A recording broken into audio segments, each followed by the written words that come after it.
상가 투자가 위험한 이유를 여러분들이 많이 들어보시고 또 혼자서 생각하시는 것들이 있을 겁니다. 아까 이전에 했던 이야기랑 똑같습니다. 수익률 보고 접근했고, 호재 보고 접근했고, 겉모습 보고 접근했고, 그리고 세 번째, 자, 지금부터 말씀드릴 거. 업종에 대한 이해가 없기 때문에 상가 투자가 여러분들한테 위험해지는 겁니다. 이해되세요? 상가 투자가 위험해지는 거?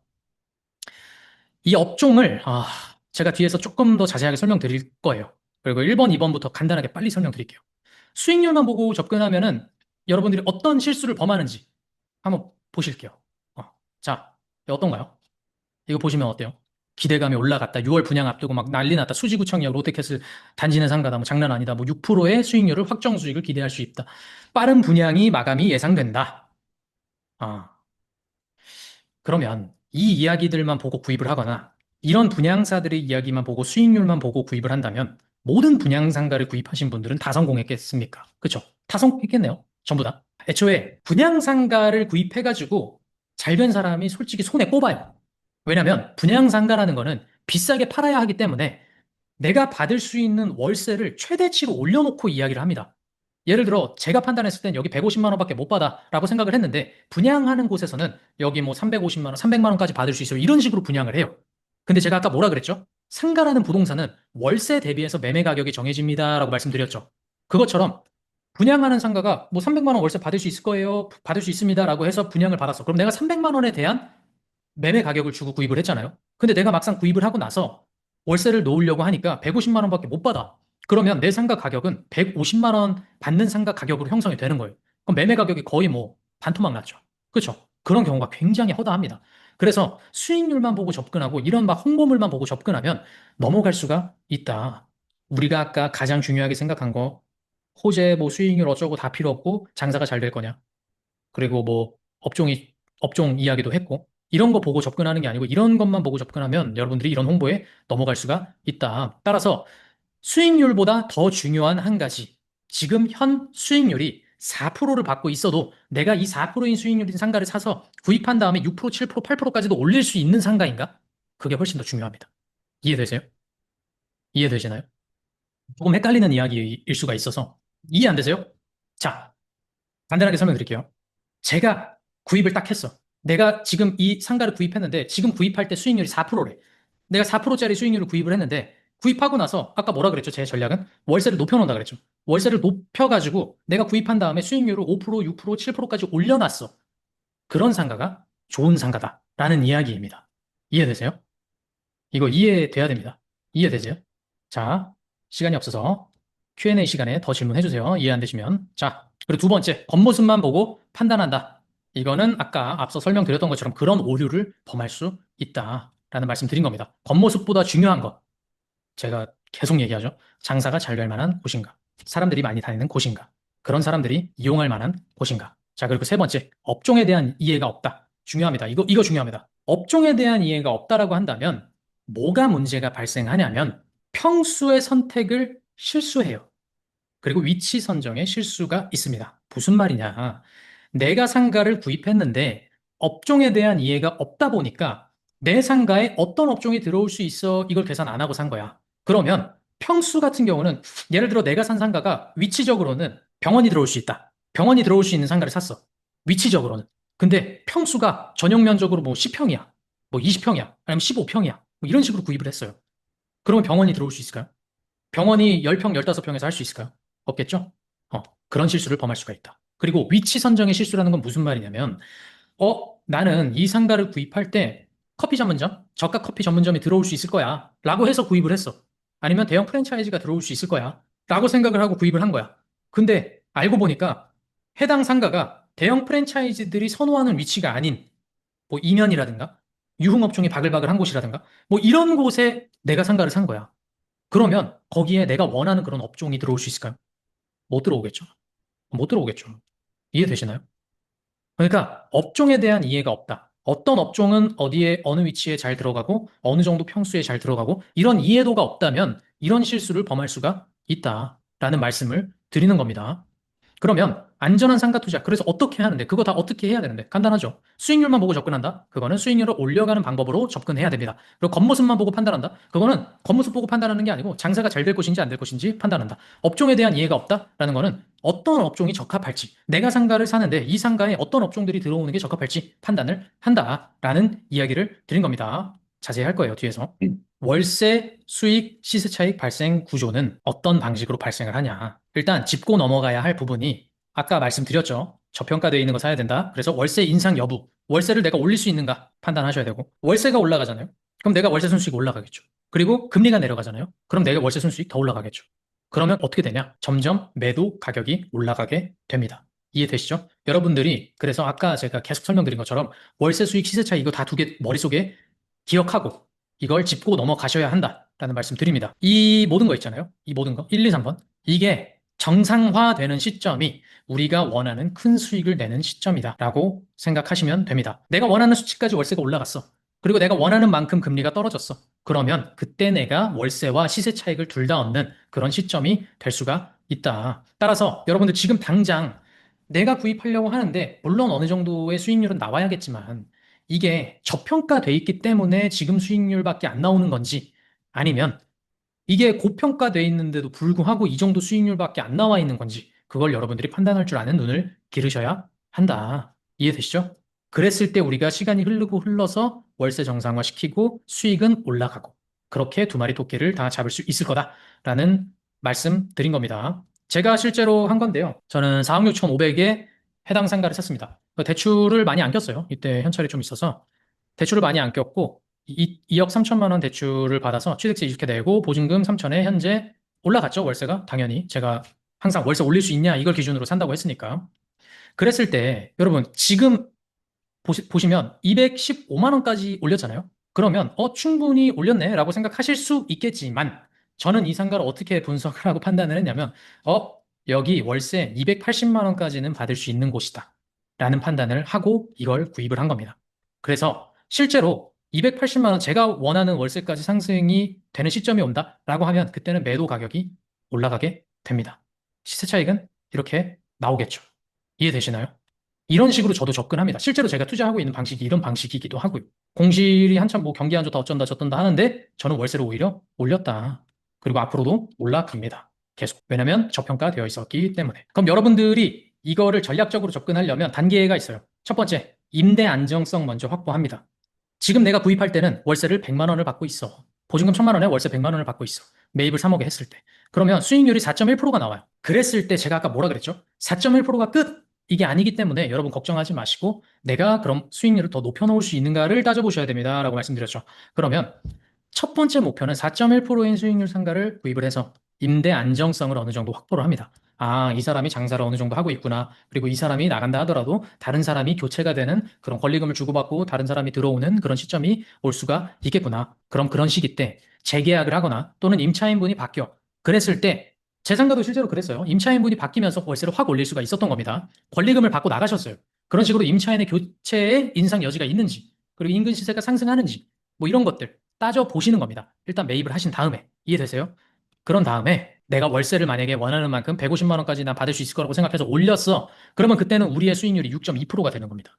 이때부터는 내가 해당 상가를 수익률을 상승시킬 수 있는지 이걸 따져보면서 계속 올려가는 작업을 하시면 된다라는 겁니다. 그랬을 때, 자, 맨 처음에 월세 100만 원을 받고 있다라고 했을 때 4% 기준으로 매도를 했을 때 3억이라는 금액이 나오게 됩니다. 우리가 맨 처음 아까 구입한 거 3억에 구입했죠. 그쵸? 이게 월세를 100만 원 받고 있을 때 3억입니다라는 거예요.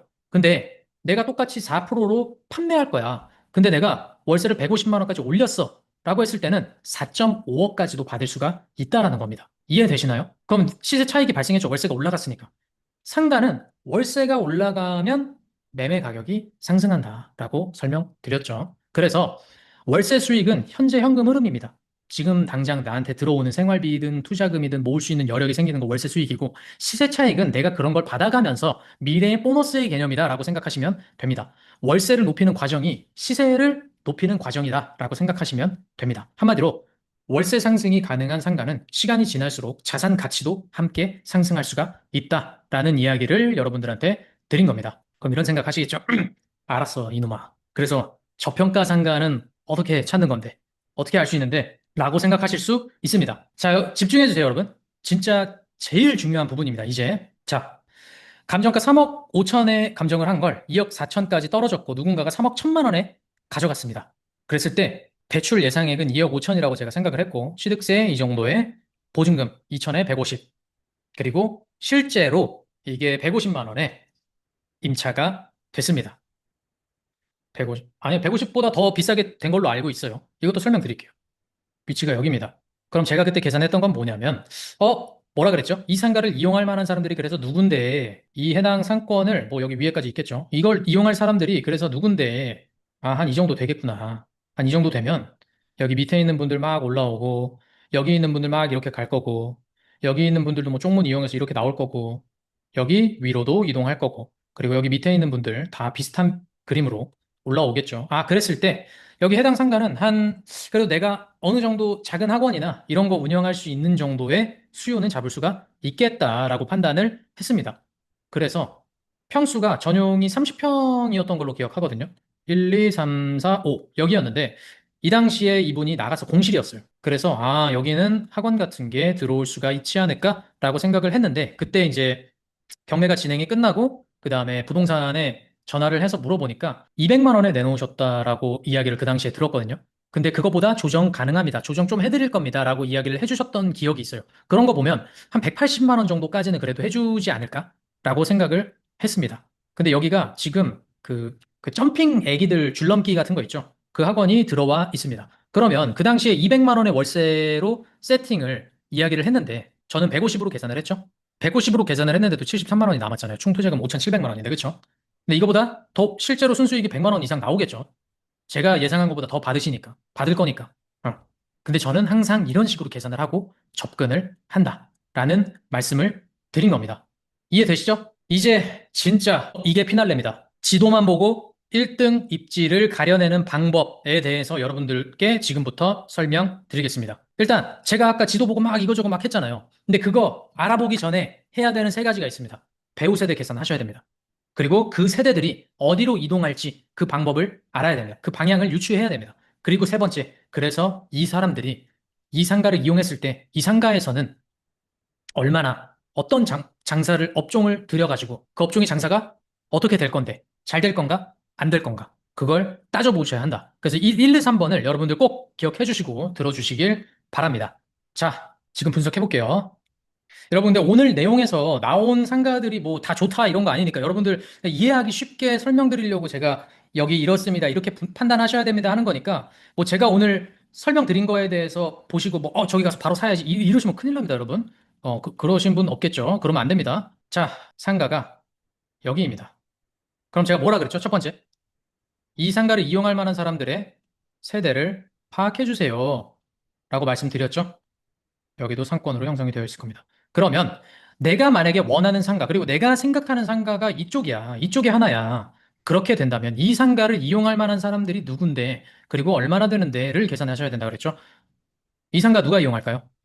이 사람들이 이용하겠죠? 이 사람들이 이용하겠죠? 이 사람들이 이용하겠죠? 어떻게? 왜 여기 이용할까? 나 학원, 병원, 빵집 가야 돼. 배고파. 이동하겠죠? 밑에 있는 사람들도 마찬가지입니다. 위로 이동을 할 겁니다. 그리고 여기에 이제 뭐 상가주택 같은 게 있다라고 한다면 여기에 뭐 카페나 뭐 이런 게 있을 수가 있겠죠. 근데 뭐 로렌하우스라고 돼 있는 거 보니까 빌라 그 단지일 것 같네요. 그러면 이 사람들도 세대수로 잡히겠죠. 이런 모든 세대수들이 보시면 8,500세대 정도 됩니다. 제가 예전에 계산해 놓은 걸 보면은 8,500세대 정도 되는데 여기 있는 사람들도 나와서 상가 이용하려면 이쪽으로 오겠죠. 그러면 이 상가는 8,500세대 중에서도 이만큼의, 지금 제가 계산한 이만큼의 세대수들이 모이는 곳이 되겠구나. 모이는 곳이 되겠구나. 그러면 여기에서 장사를 했을 때 어떤 음식점을 할 수도 있는 거고, 내가 만약에 뭐 3층을 사. 그럼 학원도 충분히 할 수 있겠구나. 학원도 할 수 있겠구나. 이런 걸 유추할 수가 있다는 거죠, 우리가 스스로. 음. 그러면 그때부터는 생각하셔야 되는 게, 그래서 투자해 마라. 월세를 올려놓을 수 있어 없어. 이런 걸 계산 들어가면 된다. 여기 위치 괜찮죠? 이렇게 되면. 이런 식으로 분석을 하게 되면 여기 위치 괜찮죠? 여기 아래도 상가가 있는데 아래는 조금 세대수가 부족하다라는 판단이 듭니다. 뭐 이런 식으로 내려오긴 하겠지만 조금 부족하지 않나라는 게 제 개인적인 생각입니다. 근데 어쨌든 우리는 여기 보는 거니까 여기는 이 정도 세대수가 이용하고 이런 식으로 운영을 하기 때문에 여기는 뭐 음식점이든 학원이든 학생들 상대로 장사를 하든 뭐든 잘 될 수가 있을 수도 있겠다라는 계산을 스스로 하실 수 있다라는 겁니다. 이해되시죠? 다음. 자, 탄현역 빨리 보여드릴게요. 만약에 상가가 이렇게 있다. 그럼 제가 뭐 하라 그랬죠? 세대수 계산하라 그랬죠? 누가 이용할 건데 다 계산하는 겁니다. 그 다음에 이 사람들이 그럼 이런 식으로 이런 식으로 올 수 있고 뭐 여기 있는 사람들 막 이렇게 뚫고 여기로 갈 수도 있고 뭐 모르겠죠. 동선은 이제 여러분들이 스스로 해보셔야 됩니다. 이렇게 올라갈 수도 있겠고 뭐 그러면 내가 여기에서 이런 곳들은 학원 이 위에서도 내려오고 밑에서도 올라오기 때문에 학원 병원 뭐 빵집 이런 거 해도 괜찮지 않을까? 라는 생각을 유추해 볼 수 있다는 겁니다. 그런 게 그럼 장사도 어느 정도 되지 않을까? 라는 거를 여러분들이 유추해 볼 수 있다는 겁니다. 이해되시나요? 이해되시나요? 안 어렵죠? 너무 쉽죠? 이런 식으로 분석을 해보시면 된다. 라는 말씀 드린 겁니다. 이해되시나요? 그러면 여러분, 제가 지금까지는 그래도 뭐 학원병원 하기 좋습니다. 빵집 하기 좋습니다. 라고 설명드린 거지만 영어 하면 망합니다. 라는 거는 어떻게 판단을 할까? 어떻게 판단을 할까? 제가 그걸 설명드리도록 하겠습니다. 자, 음, 보시면 아까 그걸로 설명을 해야겠다. 아까 여기 보시면 여러분들 이거 기억나시죠? 불이에요.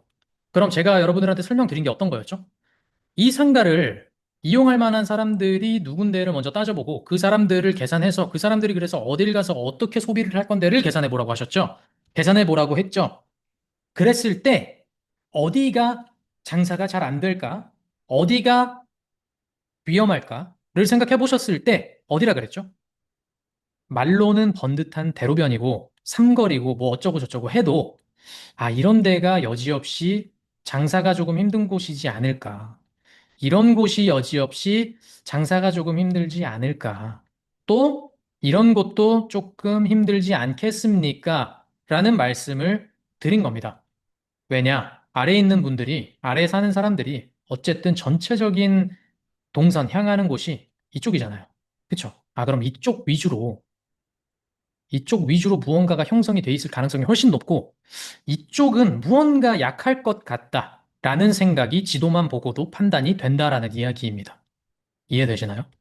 보시면 여지없이 공실이 굉장히 많은 걸 보실 수 있습니다. 지금 모르겠네요. 23년도 거니까 지금도 뭐 공실이 있을 것 같은데 제 개인적인 생각에는 어쨌든 이렇게 공실이 넘쳐납니다.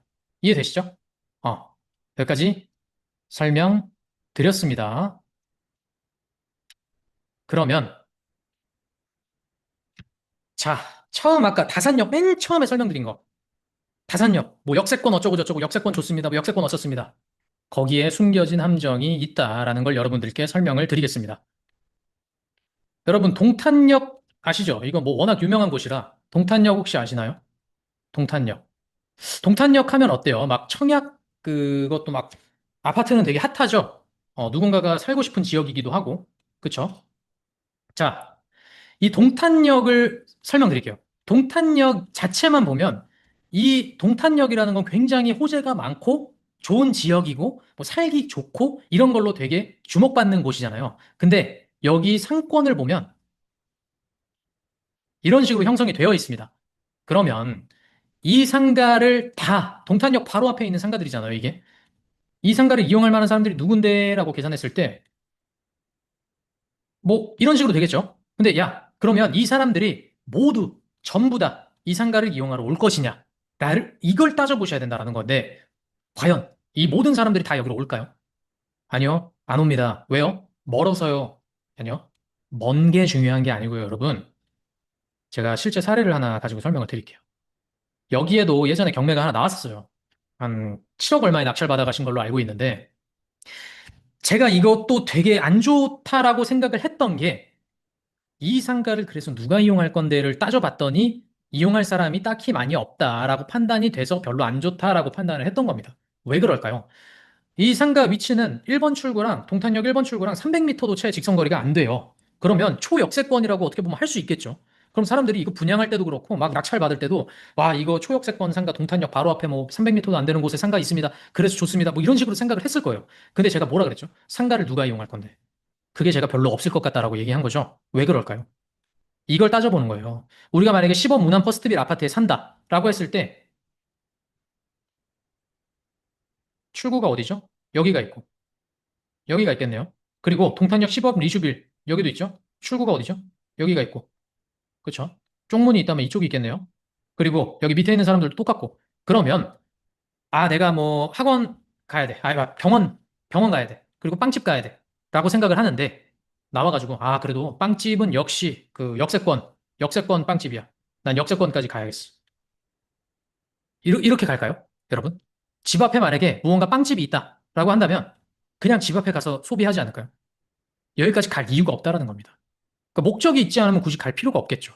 여기에 뭐 자기가 원하는 병원이 있다라든가 자기가 원하는 업종이 있다라든가 한다면 가겠지만 그게 아니다라고 한다면 이 앞에서 소비할 가능성이 훨씬 높습니다. 만약에 이 앞에서 소비할 가능성이 없어 라고 하더라도 여기 있잖아요. 이미 다 걸리죠. 그럼 이런 데 다 있을 가능성이 높아요. 그럼 여기까지 비집고 들어갈까요? 그렇지 않다. 그렇지 않다. 그래서 제가 좋게 보지 않았습니다. 실제로 그래서 낙찰 받은 금액보다 월세도 훨씬 못 받고 있는 걸로 제가 그때 부동산에 전화해서 들었고 좀 실패한 사례다라고 생각을 합니다. 그러면 여러분들 따져보셔야 돼요. 동탄역 앞이니까 좋습니다. 동탄역 바로 인근이니까 좋아요. 동탄역 상권입니다. 동탄역 상가니까 좋습니다. 다 틀렸죠? 다 틀렸죠. 어, 이해되시나요? 여러분들 이렇게 판단하셔야 됩니다. 어, 이해된다 1번. 전혀 모르겠습니다. 2번. 1번, 2번. 올려주시겠어요? 응. 이해 안 되세요? 이해가 안 되신다면 한 번 더 설명드릴까요? 그러니까 이 상가를 이용할 만한 사람들이 누군가? 이 상가를 이용할 만한 사람들이 도대체 누군가? 라고 계산을 해야 되는데 이 상가를 누가 이용할까를 생각했을 때 세대수가 받쳐주지 않는다. 라고 판단해 보시면 된다라는 이야기겠죠. 그거를 좀 판단하셔야 된다. 라는 걸 설명드린 겁니다. 이해가 되시나요? 제가 추후에 더 자세히 설명드리도록 하겠습니다.